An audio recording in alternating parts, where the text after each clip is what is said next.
Brad Snyder from Minnedosa, Manitoba in Canada. And I have my CJF, my ASF, and my diploma. You know, the very essence of the mental game is this. The only reason an event matters is because we make it matter.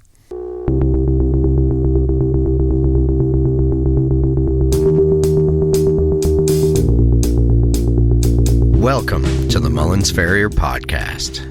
Every horse, whatever it was doing, had a season. Once their competition season finished, they took the shoes off, they chucked it out in the field with some other horses, and it had a 2, maybe 3 months period where it went and remembered what being a horse was all about.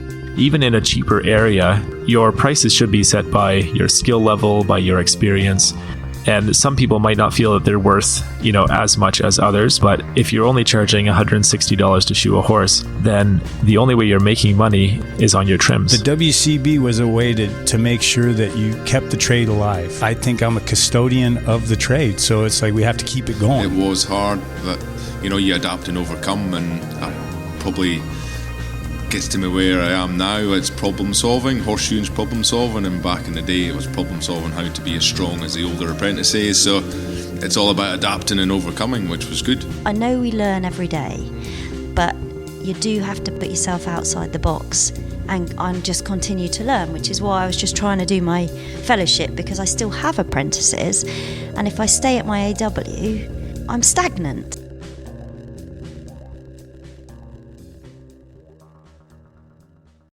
Welcome, everyone. A little shopkeeping before we start. What are you doing at the end of October this year? Because I highly recommend that you attend the International Horseshoeing Competition and the British and Blacksmiths Association's Focus Convention at Stonleigh Park. As I am sure you've heard me brag about before, I attended this event last year and had a fantastic time. I mean, what more could a farrier want in an event? You have the world's best competing as teams. You have the convention full of world-class speakers and every vendor represented that you could think of, as well as live shoeing demos by some of the best in the world. I realize that October seems quite a ways off right now, but plan ahead. Get yourself a ticket, and hopefully I'll see you over there. For more information, go to forgeandfarrier.co.uk. I'm also excited to announce the release of Chris Gregory's second installment in his series of memoirs titled For the Want of a Shoe, The Horse Was Lost. This book covers his time growing up as a child on his family's ranch in New Mexico, and his time voluntarily spent at military school. That's right, he wasn't sent there. He asked to go. Anyway, as with his previous book, this one is full of anecdotal stories and humorous misadventures that all accumulate into the legendary man that we all know today. The book is available on Amazon or through the school's website. As well, if you'd like to hear some more from Chris, he started his own podcast, and the first 2 episodes are out now. Have a listen. It's called The Final Approach with Chris Gregory. And it's available where all fine podcasts can be found. There have been a lot of listeners who kind of poke fun at the way that I talk. My Canadian accent is apparently more prevalent than I think. But today's guest is going to top that. His Canadianness is next level, and I imagine that he'd be pretty proud to hear that. I met Brad down in Puerto Vallarta with the rest of Vern Powell's crew, and we got to know each other quite well during that trip. As a podcast first, this interview was recorded in the middle of the Pacific Ocean while we were on a deep-sea fishing excursion. Brad is humorous, humble, and handy. All attributes of many of the greats of our trade. I hope you enjoy this conversation as much as I did. Now, whereabouts is that in relation to Winnipeg? I'm about 2.5 hours west of Winnipeg, right on the number 1 highway. Oh, okay. So the highway that goes straight across the whole country. Okay. And is that where your shoeing journey started, or that's just home base? That's home for me mostly. My journey started, I went to school out in Olds, Alberta. It was a 2-year program out there. And then I moved out to Kelowna, BC, and lived out there for almost 8 years. Now, what brought you back from out there? Because in 8 years, you'd think, oh, maybe you're established in an area and you stay. I was quite established. I had a great clientele out there, good business, and everything was good. But my whole family's back in Manitoba, so The roots were calling. yeah, that was a big thing for me, is get closer to family.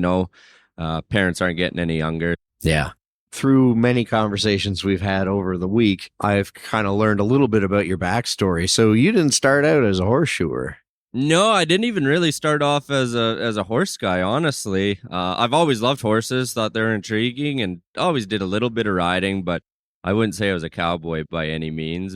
So what was your first gig kind of out of school? What was your first career plan? Out of school, my first career plan was to be a physiotherapist. I was going to university to be a physio, and decided it just wasn't for me.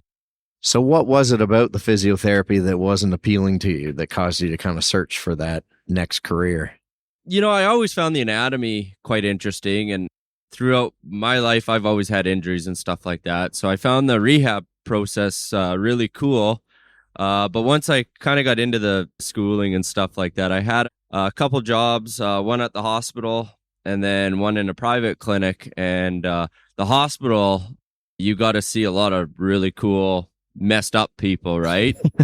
So it was cool to see some of that, like pathology and stuff. But being that if you're going to a physiotherapist in the hospital, it's usually free healthcare. So we did have a lot of no-shows and stuff. So you were kind of sitting, twiddling your thumbs. And then at the private one, you were busy all the time, but it wasn't anything super exciting injury-wise or anything like that. So I just decided that it just wasn't going to be for me, and had to find something that was a little more fast-paced and a little more interesting.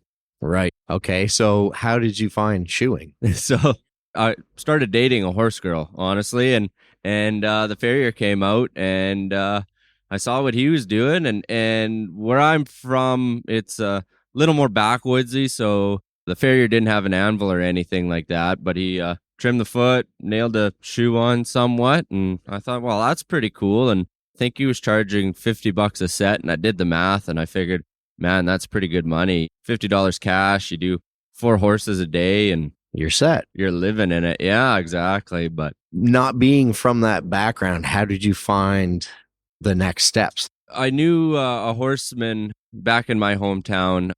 He was an old Scotsman and was in the PMU. His son worked for Budweiser Clydesdales until he retired and stuff. So I was helping him out as a barn hand type of thing. And he kind of led me to where to go to school and all that type of thing. He thought there was a school out in Olds, Alberta, and sure enough there was. And so that's where I applied and went out there and did my interview, and luckily I got in. Okay. So how long was that program, and what was that like for you? So that was a 2-year program. It was a little bit of a shell shock for me. I'd never heard of hot shoeing. Never seen that. Building shoes, blacksmithing was, I didn't think that was a thing anymore. So it was quite eye-opening for me. It was a 2-year program, so it was 6 months of schooling, 6 months of apprenticeship, 6 months of schooling, 6 months of apprenticeship type of thing is what we had to do for our school. That first 3 months was tough on me. I didn't think I was going to make it. I just wasn't getting it. And I decided probably my best bet was, instead of going home for spring break, I'll head out to Kelowna, BC, where I was going to be apprenticing, and work with a gentleman out there for the week. And that was kind of when the light bulb went off. He's a great teacher, taught me a pile in that week, and it all just started clicking from there. And The stuff you were learning all of a sudden had a meaning. it had a meaning, and he just has a great way of explaining why you do it that way. And I've always needed a why. Mm-hmm. So he was great at explaining on why we do it that way and what happens if you don't do it that way. Right. So it kind of solved a lot of my problems all in one sentence, basically. Right. Who was this gentleman that changed your... I worked with Dean Sinclair, who was actually the instructor. I worked with him for 2 summers when he came back from school. And the guy I spent most of my time with was Adam Dagenstein. And he worked with Bruce Haig. And anybody that knows Bruce knows how hard ass he is type of thing. So Adam Dagenstein is the guy that I work for. Okay. You stayed out that way. Did you work with somebody else for that time, or was it Adam once you got out of school? Mainly Adam. I'd go down to Bruce's. I'd go hang out with guys, but for the majority of my time, I was working with Adam. Okay. I have a friend who graduated from Olds, Phil Conway, and he had said that leading up to the exam, all you ever worked on were handmaids. And then all of a sudden for the exam, he'd had to do keg shoes. Yeah. And didn't know really how to work with them. Did you have a similar experience? So, yeah, everything in school was handmade. Right off the beginning, it was keg shoes, just learning the horn and stuff like that. But like for the majority of the 2 years, it was all handmaids. Adam, he hand makes everything that goes on a horse. Predominantly concave is what he uses. But I was lucky in the fact that I worked with Dean Sinclair, who used predominantly keg shoes. Okay. Just because he was later on in his career and, he had nothing to prove. So he did a great job and used keg shoes. So I was lucky in that aspect that I kind of knew how to manipulate keg shoes and get them to somewhat fit What you wanted. Yeah. Right. And then you started pursuing competing, right? I competed right in school. So Olds Classic used to be at the end of November, I believe. And I think we started school in beginning of November, just before, maybe at the end of October. So my first contest was me a month into it. Oh, wow. Okay. In the student division. So I started off with that. And then, I've always competed after that. And Adam has a rule as an apprentice. If you're going to work with him, you have to go to a minimum of 3 contests a year, but that was no issue for me. I was into it. I'm a competitive guy. Yeah. So Adam spent a lot of money on steel and propane and traveling me around to compete with him. So yeah, and that was another cool thing you had said during your apprenticeship. He had shop time, right? Like if you were working for him and he had a light day, he'd just plunk you in the shop. Yeah, if he had a light day and if he could get it done on his own type of thing, he'd leave me at the shop and I'd build concave shoes all day long for the truck. And my goal by the end of summer was to have his shoe rack full of shoes in the shop. That was my goal. And it was a big rack. So yeah, I never did quite get there, but I got fairly close, I thought. And I think the most I made at that time in the shop was about 25 pair, which I thought was in a day. Yeah, in a day, which I thought was pretty cool. And yeah. So turning that many shoes, you can't help but get better. Yeah, you learn something. Yeah, I wish I had pictures of, my first bit of concave that poor Adam had to sort out at the horse and repunch nail holes and stuff like that. Right, yeah. Now, when he did it, would he always pre-make at the shop on his own, or he did it at the horse? Everything was at the horse with Adam. Partly, I think, because he was so busy and had a life outside of horseshoeing and practicing for contests and stuff. So, you just run out of time in a day. So he had his business set up, so he built them at the horse. 3 heat concave shoes, and do them at the horse. Way you go. And so with the competing and then running your own business, how did you make that balance? Like you just said, he had a life outside of shoeing. Do you have a life outside of shoeing? I do now. I love golf and being on the lake and stuff like that. For a number of years, though, it was just horseshoeing. I'd work all day and then be in the shop all night type of thing, kind of a hammerhead. And, I think you got to find that balance because you will get a little burnt out. Yeah, for sure. And so in your day-to-day now, do you apply keggers or are you putting handmaids on in your day-to-day too? Mostly handmaids. I do quite a bit of aluminum work as well. Oh, okay. For me, the store-bought aluminums they're a bit harder than handmade aluminum. So they last a wee bit longer. The feet seem to hold up a bit better. So my aluminum is keg shoes, and then all my steel is handmade. And all concave? I kind of got away from the concave a little bit just with the type of horses and disciplines that I do. The fronts, I'll put concave on most of them, but the hinds are usually plain stamped or fullered. Okay. And why is that? The disciplines I do, a lot of speed and tight turning, like I do barrel horses, rope horses, a lot of heeling horses and stuff. And right. And traction just kills their hocks, is my thoughts. Yeah. So I like horses, so we'll keep them alive as best we can. Right. Yeah. Yeah, and they're a lot easier to work on when they're not sore back there. Absolutely. Yeah. But that was one thing that I kind of had to learn going back a little bit. When I lived out in Kelowna, it was mostly warm bloods, a lot of hunter jumpers is what I did out there. And then now that I moved back to Manitoba, it's all quarter horses that I mainly work on now, and a few off the track thoroughbreds. But I had to learn to get underneath a horse properly once I moved back to Manitoba. And that was a lot tougher than I thought after being in the trade for a number of years. Right. Yeah. Yeah, no, it's funny. I had somebody tell me if you're comfortable, they're not.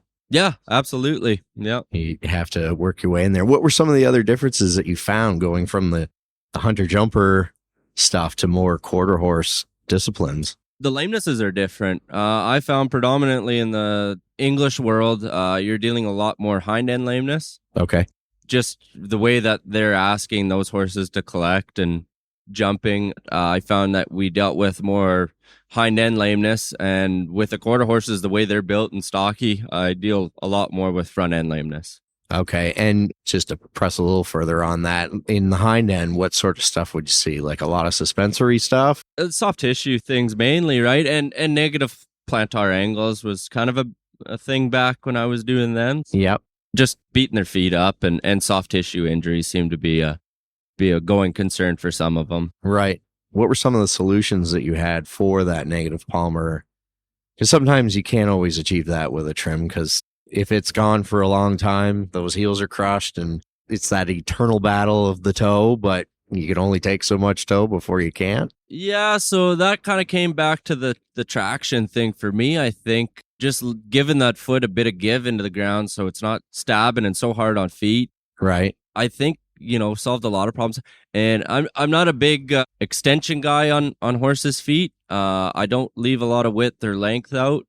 I do think support, having width on the inside of the foot, sure helps some of those horses. So instead of a lateral extension, I'll put a support shoe on with that width of the shoe being inside the foot, inside? if that makes sense. Yeah, just so that they're staying kind of on top of the surface. Yeah, kind of ground force reaction stuff. For me, I think keep that side of the foot or that back half of the foot from sinking in without having a whole bunch of material out the sides or out the back, for me, seems to work quite well. Right. Okay, and then once you got into the quarter horses, what are some of those front end lamenesses? Navicular. Yeah, I figured that was going to be your answer. Yeah. Now, do you have a go-to that you start with when that's the issue, or?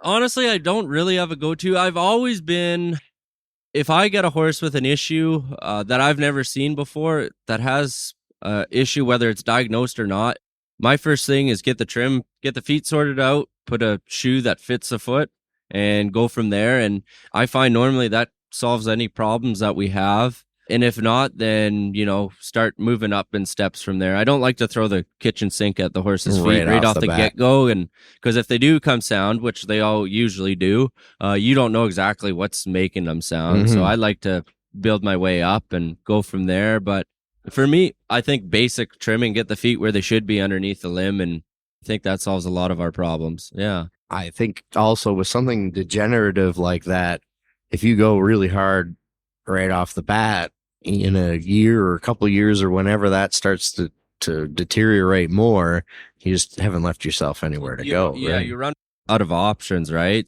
If, a rocker toe fixes it for, a year and a half, 2 years, and then maybe a bar shoe with a rocker toe, and in a few years, at least you get yourself. For me, it seems like you get more years out of a horse rather than throwing everything at them right off the get-go.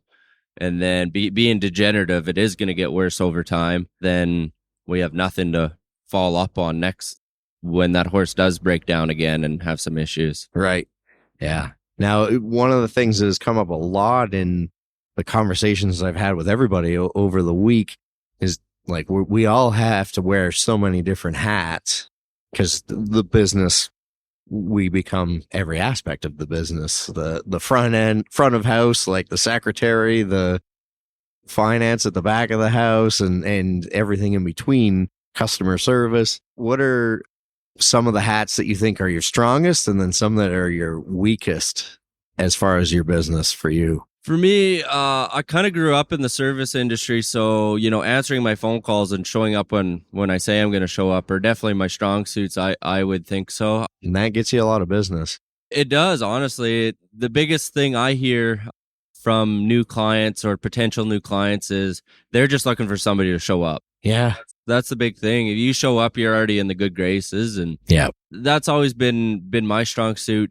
Probably my weakness is trying to please everybody and burning yourself out. I'm starting to get, a little better at saying no and spending more time doing other things that I like to do and stuff like that. So in this trade, you could work 24 hours a day, 7 days a week if you really wanted. Oh, yeah. Yep. I've tried that for a while. We all have, Yeah. right? We're all young and hungry at one point. Yeah. You got to look after yourself because nobody else is going to, No. is my big thing. And I'm starting to learn that. And I've been in the trade for coming on 13 years. So, Right. it takes a while. Mm-hmm. Yeah. To figure out that lesson. And then one of the other things that comes up a lot is even on trips like this, you'll learn something new just in a conversation on the deck of the boat or while we were at that clinic. Were there any takeaways that you kind of got here that were just kind of like, oh, maybe I'll go home and try that? Or Like you said, there is always something and chit chat. And what I find now is talking to people, and there's so many great hands here and some brilliant people. We're quite lucky with the Yes, group that we get to hang yeah. out with. Just thinking about things different is super cool. Me and Mike Nail, we had a conversation about some superficial toe cracks that happen and that never seem to go away. And we've both come to the same conclusion. It was almost at the same time that it's toe quarter flares is what's causing them and not going away type of thing, which was kind of interesting. And it's the just bouncing ideas off each other and having the same thought, but coming at it at a different way, which I find super cool. yeah, no kidding. Sometimes even those conversations, like I had a couple with Mark on the way out to the middle of the ocean here this morning. And sometimes it's just to confirm what you're doing, like just to see if somebody else you highly respect is kind of following the same sort of parameters you are. And that it just helps reassure you. You can be out there doing your job daily and think, is this exactly what I should be doing? Or is there something else I should be trying? Or Absolutely. It just gives your idea a bit of validity. Like that horse we did up at that clinic that we put hospital plates Right, on. yep.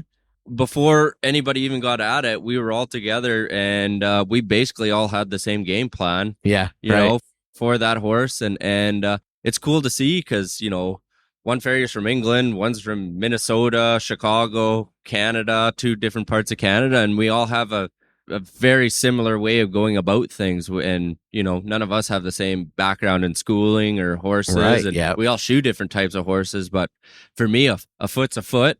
Mhm. And they all should be treated as a foot. Yeah, there are a lot of fundamental things that no matter the discipline, breed, or whatever, that you should just kind of, if you get those. You're yeah, way better with words than I am. Yeah, exactly. No. Yeah. not typically. In your career in general, was there something that you did for a long period of time, and then after maybe a clinic like this or even a competition, where you had kind of like this eureka moment and you were like, I'm going to go back and change that. And then it kind of changed what you did on maybe a larger scale than you would have expected? There's a number of things, honestly. Big thing for a while was hind feet. I would leave them quite high immediately, which seems to be a common thing, predominantly on the left hind. I've noticed with a lot of right-handed farriers. Yep. And just not quite getting that back half of the foot fit up out and around the quarters is a big thing for me. And I think the biggest thing that I struggled with up until a couple of years ago before it finally got beaten into my little brain was the difference between length and depth. Once I kind of figured out what length and depth actually were, which are 2 completely different things, feet have gotten a lot stronger, nailing's become a lot easier, that comes a lot quicker now that I've kind of figured out the difference between length and depth. Right. We really should be trying to retain that depth, but sometimes to get the length back, we run into situations. Well, we were having that conversation as a group about do you try to maintain 50-50 on your balance, right? With the center of articulation, or is that even possible? And what are some of the things you do to address that? Because you're not a length guy. Like, you don't like to stick too much out back, but will you if you have to? Or is it just a matter of putting mechanics in the toe? What's your approach to that? I think we've had this conversation, or I've had it with other people. I'm not one for sticking steel out. I'm not one for setting toes back. I like to fit toes. I think they need rigidity in the toe personally. So a lot of my stuff is mechanics in the shoe, and having a picture of what that foot should look like in 5, 6, 7 weeks type of thing. Right. It's probably overused as saying and a little redundant, but shoeing for 5 or 6 weeks down the road is what I aim to do. And as corny as that may sound, I don't think so. No, it's not corny. It's said a lot because I think it actually is the thing you should be doing. Absolutely. Right? Yeah. Just because it looks good today doesn't mean it's going to look good in 4 or 5 weeks type of thing. And, raping and pillaging isn't the answer all the time. No.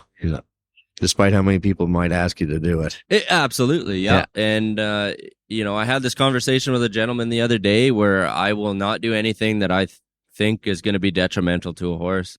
I got into this trade because I like horses and want to do them better. I didn't get in it I'm lucky enough that I got into it and make money at it, but that's not my sole purpose in life is to milk people for money if I think it's going to harm the horse. And right, exactly. Now, how did you end up, because everybody here has a different story as to how they ended up getting invited by Vern to come down here. What's your story? I'm quite good friends with some guys that he knows, Mike Nail being one of them, Dusty Franklin, who's not here, unfortunately. I've met Mark through a lot of different certifications and stuff like that. And it was kind of through all them guys. They said, hey, Vern's putting on this thing. I didn't know Vern from a hole in the ground. So I just texted him. I said, hey, you don't know me. I'm coming on your Mexico trip. And he said, okay. And after the trip, like we spent a lot of time together that first trip. And at the end of it, I said, Vern, I don't care if you have a bed for me or not. I'm coming back, and I'm still going to keep coming back. And he's been great. He's always got a bed for me. We've become quite great friends, and I'm known to force myself upon people, and I think that's what I did with Vern. Right. Worked out for everybody. Well, before we go into the short answer questions, are there any soapboxes you like to stand on, and anything you want to say or have a strong feeling about in the shoeing world you think people should know about? I don't think so. I'm not a real philosophical type of person. Everybody's got the same goal in the industry. And education, it's amazing the people that are willing to share their education and their knowledge and stuff. And my biggest thing is don't stop asking questions. You might not like some of them. You might not take their advice to heart, but I'm that annoying guy at a clinic where I'm in front of everybody and in front of the horn and, asking all sorts of questions. And I think that's the only way you're ever going to get better is ask questions. And everybody's willing to share. I have yet to know anybody that will not share their information, and that's not always been the case in the farrier world. So I think everybody should take advantage of it, I guess, is what I would have to say. Nope, that's a good one. This portion of the podcast is called the Stratum Tectorium. These are the short answer, surface stuff questions, but it's okay if the guest wants to go deeper. Enjoy. What is your favorite book? Oh, I'm a Harry Potter nerd. I love Harry Potter. Yeah, I'm a Harry Potter nerd. Cool. Do you have a favorite in the group? You can never beat the first book, I think, because I don't know. The first one's good. They're all good. Honestly, I can't say there's a bad one. Yeah. What's your favorite brand of nails? I use a lot of Con. What shoe sizes do you generally stock the most of? Probably shoe a lot of 13-inch feet, 13.5-inch feet. So I think that would be about a 0 and a 1, I guess. Yeah. Yep. Most of the people who do the quarter horses, that's their answer. Yeah. Favorite make of rasp? I use the preferred hoof planes. But you do? I do. I love them. Okay. I've used them for probably about 8 years. Yeah. And what is it that makes you decide that, I'm asking for Mark here, what makes you decide to outlay that much money? Because they're clearly more expensive than the other brands. What causes you to do that? The length of time I get out of them is quite a bit more. I do sharpen all my rasps because I am a bit of a tightwad, so I do sharpen mine. And I don't have to carry a trimming rasp and a finishing rasp. It's an all-in-one. Yeah. And they stay sharp for forever. Yeah. Yeah. Cool. I'm not alone, finally. What is your dream farrier rig? Honestly, my rig right now is pretty archaic compared to most people's. Like, I just got a rollout bed. I got stock and a hot rasp. I did just put a hand grinder in it to cut steel if I need to. So, my dream farrier rig would probably have a balder on it of some sort. Okay. That's about it. Yeah. Favorite rounding hammer? I've got so many, and I jump around to all sorts. I had Matt Marty come up and do a hammer making clinic up in Canada, and that poor bugger, he dang near froze to death. But we made some pretty cool hammers there. So a few of the handmaids that I've made with Matt are pretty sweet. I seem to always go back to them. Yeah, cool. Favorite pastime after work? Depends. Summer or winter. Winter, I play quite a bit of hockey. Good old Canadian boy. Yeah. The other favorite pastime in winter is complaining about the cold and snow. And summer, do a lot of golf. I love golf. I've been a member at our local golf course for a number of years. So okay. Favorite type of bar stock to work with? Honestly, it doesn't matter to me. Concave's quick and easy. Yeah, it's amazing what you can do with concave once you kind of learn that steel. Yep. Flat stock, your imagination's the limit. So right. Yeah. Yep. What's the next thing on your bucket list? Get back hitting the books and get my AW. I was kind of set up and ready to do it once COVID hit. I was supposed to go down to Kentucky in October of 2020, and the world kind of shut down. And so I've been a bit of lackadaisical about studying and practicing. So we'll probably get back into that and cool. And go for the AW for the first time. Good for you, man. Favorite brand of keg shoe? I use the Con Certifier aluminum shoes, and I think they're pretty sweet. Ideal number of horses to shoe all around in one day? For me, the ideal 5 sets would be my max anyways. I don't know if that's ideal, but that's my max. Right. Yeah. Favorite anvil? I have in my work truck, I have an old coleslaw. Oh, cool. That we found out at the farm where my great-grandfather founded back in, I think it was 1896. And we found this old beat-up anvil out in the bush. And I took it, this is when I lived out in BC, I took it on the plane with me and flew it out to BC with me and got Ross Kettleson to rebuild it for me. The edges were all beat up and smashed off. And there was a serial number on the bottom, so I phoned up and did a bit of research. And that anvil was built in 1895, I think it was. Oh, cool. The stories that thing could tell us. No kidding. Yeah. And to think it was just laying there in the bush. Yeah. Favorite inspirational quote? Oh, gosh, that's probably not good for the air, so we'll leave that one out. Okay. Do you have a farrier terrier? Yeah, I got a little miniature dachshund that comes to work with me. She's 15 or 16 years old now. She's almost deaf. She's got no teeth. She's had a few surgeries in her life. Her name's Bob. I got her as a little rescue as she was about 6 years old. So she comes to work with me every day. The only time she's not allowed to go to work with me is when I head into the Winnipeg Assiniboine Park Zoo. I do the draft horses there. So I just don't want her getting eaten by a polar bear. So she stays home that day. That's understandable. Yeah. Yeah. If you're stumped on a case or need backup, who do you call? I've got a long list. Dusty Franklin, he's at the top of that one. Adam Dagenstein's probably number one. I've got a great group of friends that live in Manitoba that are top of my list too. And I've got a huge list. Cool.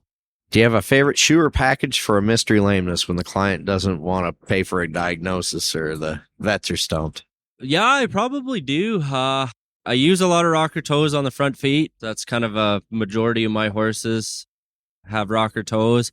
I've got a big like for dental impression, honestly. Yep. I think that helps a lot of horses out that do have a mystery lameness. So usually rocker toe with a leather pad and some dental impression. Mm-hmm. That's probably my go-to for the mystery. Okay. And do you have a favorite sort of shore strength dental impression material? Do you use the soft or firmer? The soft is what I use. The firm just doesn't seem to work as well. It's just a bit too rigid for the horses that I do, I find. So yeah, soft for me is what I go with. Gotcha. What do you use as your planner? I'm old school. I got a day timer that I get at Staples, and it's got the Monday to Friday. And so I learned pencils way better than pen. So pencil and eraser. Yeah, there's a lot of editing going on, right? Favorite method of soothing aches and pains? I see a chiropractor once a month and a massage therapist once a month, as well as I got a hot tub at home. Yeah. How often do you use the hot tub? Not as much as I'd like, but it's nice to get in. I like it in the mornings, honestly. If none of those three work, a little bit of whiskey kind of seems to numb the body, the pain. Yep. Right into the next question. Favorite drink? Honestly, I'm not much of a hard alcohol guy. I like a cold Bud Light or a beer. I'm a beer drinker. Yeah. Okay. Favorite genre of music? I like the 2000s country. I'm not a big fan of the new stuff. And right now, I have satellite in my truck because I do a bit of traveling, so you not always have radio stations available. And it seems like I always go to Pop 2K or 90s hip hop type of thing. Yeah. So a variety. Yeah. Do you work out? No. I do stay active though, like playing hockey, golfing. I hate cardio. Cardio is probably the worst thing a person could ask me to do. Your torture. Yeah. What would you have been if not a farrier? Oh, geez, that's tough. Now, honestly, out of high school, I would have said physiotherapist. But now, honestly, I don't know what I would do if it wasn't for shoeing horses. Else. Yeah, not at the moment. Maybe selling feet pictures on the internet or something. That'd be all right. The last COVID question. If you were stuck in a shop with somebody for a month, who would you want it to be? Probably my parents. Yeah. Honestly, like they're getting older, so. Yeah. Spend some time with them. Good quality time with them. Yeah. Cool. Well, thank you very much for doing this. I know you thought you got out of it when we got on the fishing boat this morning, but here we are. No, it was great. It was awesome. Thanks for having me. No problem. Thank you, sir.